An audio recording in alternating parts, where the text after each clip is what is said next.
In this section, I'm going to talk about the rule of inclusion. This is also used for relative age dating. And the rule of inclusion basically states any rock must be younger than fragments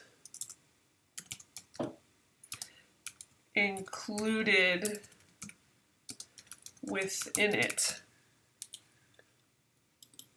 So if you have fragments of rocks included in another rock, the inclusions are from an older rock. They had to have been present because the only way to get inclusions is due to weathering and erosion.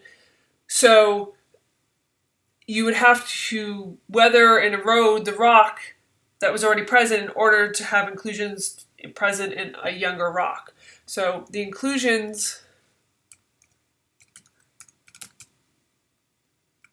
are always older, are always from an older rock than they are included in. This is kind of another way to look at it. Inclusions are always from rocks that are older than what they're included in. So I have two pictures here. In the red represents, so in this case, the red represents igneous rocks. So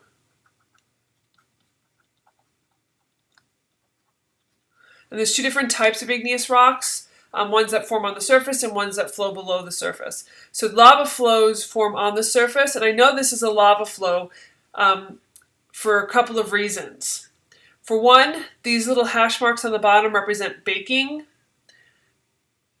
Since the baking only occurred on the bottom and not on the top, this flowed out onto the surface, onto the continent, and there was no rocks above it, so it only baked the one side.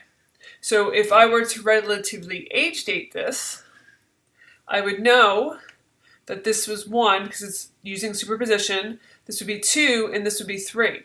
So the fact that we have baking on the one side only, and then layer 2 is included, which is these red dots, these would be inclusions,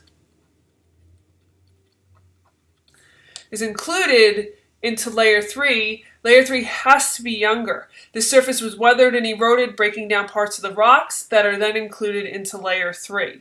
So the inclusions are always older than the rocks they are included into. So 3 has to be younger than 2. Over here, this is a different story though. This is what's known as an igneous intrusion. Igneous intrusions form below the Earth's surface and they form between layers of sedimentary rocks. So this pushed, or some of them form between layers of sedimentary rocks. So it pushed into the rock. And so I know this because if you look here, there's baking on both the layer above and below it. So the igneous intrusion squeezed between these two rock layers, and you have inclusions of both the rock types included into the igneous rock. So what happens as it intrudes, it breaks pieces of the rocks above and below it, and they get incorporated into the igneous intrusion. So if I would relatively age date this, 1 would be the oldest, then 2, and then 3. So the igneous intrusion in this case would be the youngest rock type, due to the fact that it's being included. You have inclusions from 1 and 2, and inclusions are always older than the rock they're being included into.